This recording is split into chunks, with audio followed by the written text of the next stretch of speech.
Let's talk.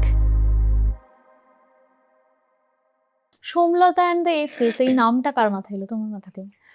না, আমার বরের মাথায়। ওকে।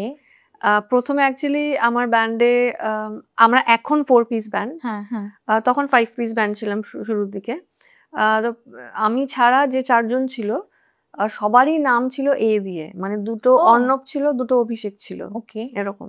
তো আমরা তখন ভাবছি ঠিক আছে পারফরমেন্সের আগে একটা নাম নিয়ে, কারণ আমার সবসময় মনে হতো যে একটা কোনো পরিচিতি একটা নাম নিয়ে আমি আসবো, মানে ইটস নট দ্যাট কি আমি সামনে মানে দাঁড়িয়ে গেয়ে যাচ্ছি আর পিছনে মিউজিশিয়ানসরা ওই হ্যান্ডস হিসেবে, তো ওটা আমার কোনোদিন পছন্দ ছিল না। আমার মনে হতো আমার সঙ্গে যারা বাজাচ্ছে আমারই বয়সী, আমার থেকে একটু বড় কি একটু ছোট, সমবয়সী, প্রায় কাছাকাছি, সবাই শিখে পড়ে এসছে, তাদেরও সেই ডিউ মানে রেসপেক্টটা দেওয়া উচিত। এবং সেখান থেকে মনে হয় ঠিক আছে আমরা এরকম একটা ব্যান্ড ফর্মেটেই আমরা প্রেজেন্ট করবো নিজেদেরকে, তো একটা নাম ভাবতে হবে। তো বললাম ঠিক আছে সোমনাথ আন্দি এস বলি, মানে সবাই এ, বাকিরা। তো আমরা একটু বোকা বোকা হবে যদি বাই চান্স যে এদিক ওদিক হয় মেম্বার, তখন কি হবে। তো এইসব নিয়ে আলোচনা ফালোচনা হচ্ছিল, তখন আমার বর আর কি ছিল সামনে, বা হয়তো ওকে বলছিলাম, তো তখনই ও বললো যে তোমরা সোমনাথ আন্দি এসেস ভাবতে পারো, 4 জন 4টে টেক্কা। হ্যাঁ, তো বাহ ভালো লাগলো, ঠিক আছে চলো তাহলে এসএসই হোক।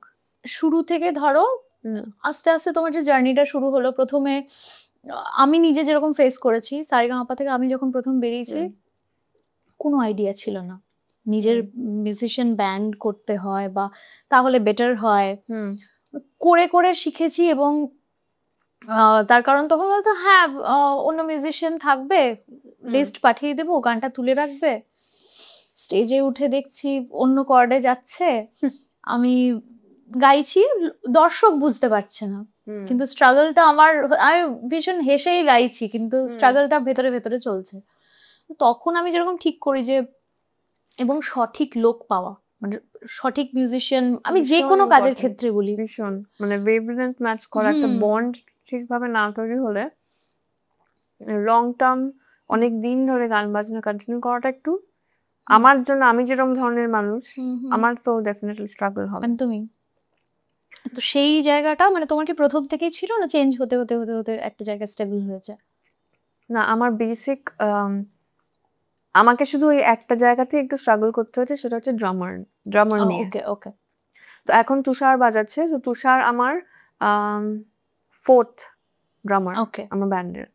তোমার কিবোর্ড নিয়ে আমার অদ্ভুত লাগে, মানে আমি যেরকম উইদাউট কিবোর্ড আমি পঙ্গু, আমার নিজের মনে হয়। আমারও মনে হয়েছিল যে ধরনের গান বাজনা করছি কিবোর্ড ছাড়া কি করে হবে, বাট अगेन লাকি যে এরকম ব্যান্ডমেট পেয়েছি। আমাদের গিটার বেস ড্রামস তো লাইভই হয় যেমন হওয়ার, কিছু গানে যখন মনে হয় যে কিবোর্ডটা প্রমিনেন্ট রাখতে হবে বা কিবোর্ডের প্যাড বা কিছু বেসিক করতে হবে, সেই কিবোর্ডের পার্টটা আমরা ট্র্যাকে করে নাও।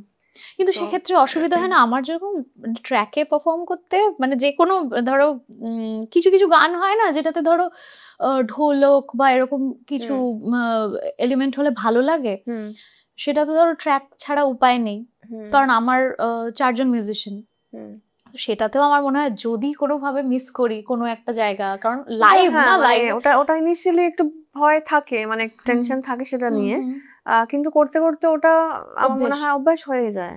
ইনফ্যাক্ট আমরা ট্র্যাক ইন্ট্রোডিউস করার আগেও আমরা যখন পুরোটাই মানে ট্র্যাক ছাড়া হতো আর কি, তখনও আমরা কিন্তু মেট্রোনোমে পারফর্ম করতাম।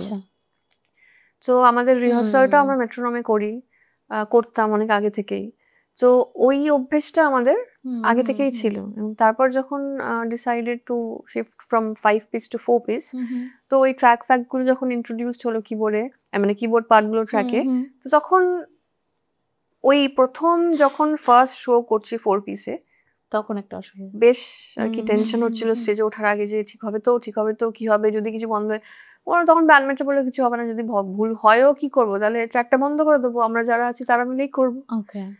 আচ্ছা ঠিক আছে, মানে আছে মেলোডি ইনস্ট্রুমেন্ট তো আছে, ইটস নট দ্যাট কি কিবোর্ডটা না বাজলে কিছু ইয়ে হবে না। মানে আমি যেরকম, আমার পিয়ানো ভীষণ পছন্দের একটা ইনস্ট্রুমেন্ট, অবশ্যই আমার পিয়ানোর সাউন্ডটা এত ভালো লাগে, আমি জানি না কি আছে,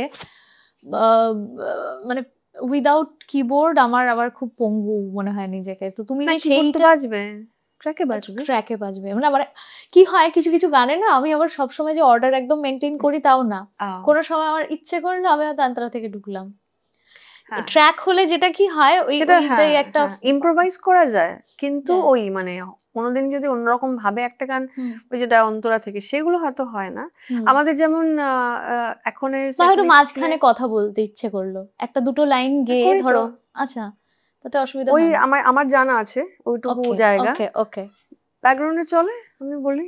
আসলে সবটাই অভ্যেস মনে হয় নাকি? একদমই। এবং সেটা হচ্ছে রিসেন্টলি আমরা আমাদের সেট লিস্টে একটা ছোট্ট জোন আর কি অ্যাড করেছি, যেখানে আমাদের যে ড্রামার তুষার ও কিবোর্ড ভালো বাজাতে পারে, ওকে, তো আমাদের কিবোর্ড একটা থাকে।